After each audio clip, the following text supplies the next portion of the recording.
Welcome students. I'll be teaching you the tenses in English language. I'll discuss the types, the forms and its different uses, illustrating them with examples of sentences to help you get a better understanding of the concepts. So, first of all, the word tense comes from the Latin word tempus, which means time. The tense of a verb shows the time of an action or event. Now before we go into the tenses, let me just brief you about the forms of the verb. We have three forms of the verb if you notice. The first form, if the verb is go, then the second form will be went and the third form will be gone. Similarly, we've got the examples given there before you. Now the types of tenses. There are three types of tenses. We have past, present and future tense. And each of these has got four forms or aspects. So we'll be going into individually. I'm going to be going into all of them with you so that you have better clarity. We begin with simple present. Now in simple present, basically we have the subject plus the verb in the present participle, or the V1 form. V1 form only means the first form of the verb. Now what is a participle? A participle is a word that can be used both as a verb and as an adjective. Like I have got that example below to show you that if you have these subjects, any of these, you can use these verbs, but then they will be changing. Like for example, with I, you're going to use go. Similarly for we and you. But then when you have to say it, she or they, it will become goes. So the verb will change. This is what I was explaining to you just now. So here we have I go. This is the singular number. And then we know what plural means when it's more than one. So we go. So I go is your first person. The second person will be you go. And when it is third person, it is always he or she or they. Now for he, she and it, like I just explained to you, we add s to the participle. So go will become goes. Now in the present, simple present tense, we always use it to express a habitual action or a habit. Or we can use it to express general or universal truths or facts. So these are examples of habits. For example, I go to the hills every fortnight, or I drink tea in the evening. These are habits. Now what are facts or universal truths? I work as a teacher. Water boils at 100 degrees Celsius. The earth revolves around the sun. Then we have the simple past. Here we have subject plus verb in the past participle or the V2 form. I've already explained to you the forms of the verbs. So the second form of the verb will be used in this case. So you have the subjects. You'll use the same kind of subjects again. The verb will change now from the simple present. It was go, sing. Here it becomes went, sang, played. This is the second form of the verb. Similarly, I have already done this with you. So we move on to the next. Simple future. Simple future, we use the subject and the verb in the future participle or the V1 form. Now simple future is always used when an action in the future cannot be influenced. For example, he will write. Or we can use it for a spontaneous decision. For example, he will not speak. So in both the cases we can use simple future, and these are some examples given there before you. Now this is a brief summary of what we've just done. In this case, if you notice, for the simple present we use go.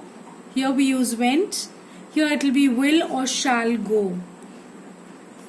Then we move on to the continuous form. Here we have to use verb plus the ing or the past or the participle plus ing. Here we begin with the present continuous. Here it is verb plus ing or present participle plus ing. So for example, if you are saying, if I is your subject, you will write am going. With we or you or they, it will become are. So the helping verb will be changing in these cases. With it, he or she, you're going to use the helping verb is, but the ing form of the verb will be used. Then the past continuous. Here again the subject will remain the same, but you will be using verb plus ing or the past participle plus the ing. So here it will become the is in the present will change to was going, were going. Then the future continuous, we use verb plus ing or the future participle plus ing. Here again the subject remains the same, but here you will be using the verb, the helping verb changes to shall. With I and we will use shall be going.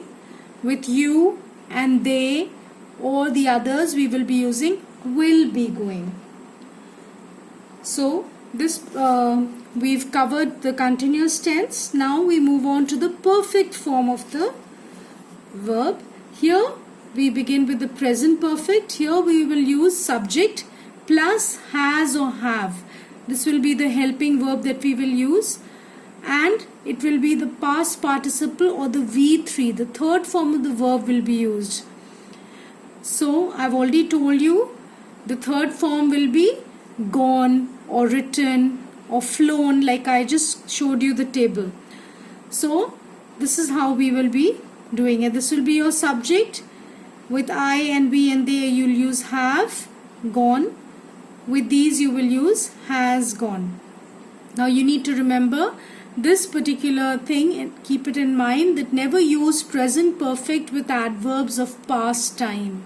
For example, he has gone to Mumbai yesterday would be incorrect. Rather you would say he went to Mumbai yesterday. Now we come to the past perfect. Now past perfect describes an action that is completed before a certain moment in the past. So here you have the subject plus had or the past participle in the third form of the verb. So here again you will be using the same subjects and you will use had in all the cases. So it will be had gone. Future perfect, you will use subject plus will or shall have plus the third form of the verb. So again it will be like I, we, you will use shall. With the others you will use will have. So I shall have gone, they will have gone. Now this is the summary of what we've just done, the perfect tense. And now we move on to the final perfect continuous form of the verb. Here we have the present perfect continuous. So here you will use subject plus the helping verb, that is has or have, then been plus the first form of the verb plus ing. So for example, if you take up I here as your subject, it will be I have been going. He has been going. Okay. Then we move to the past perfect continuous. This is also used for an action that began at a certain point in the past and is still continuing. Now here you would use subject plus had plus been plus the first form of the verb plus ing. So I had been going. Then the future perfect continuous. Here the subject plus had plus been plus the first form of the verb plus ing. So these are the examples given here. I shall have been going. They will have been going. This is the summary of what I have just explained, and we move on to the next. Now here I am giving you an assignment where you need to point out the verbs in the following sentences and name their tenses. So you will underline the verb in each sentence and then you're going to identify as to which tense is it. And I've explained to you 12 So I have given you a mixed bag. You need to identify. Please underline your verb and then identify the tense. Thank you and have a wonderful day.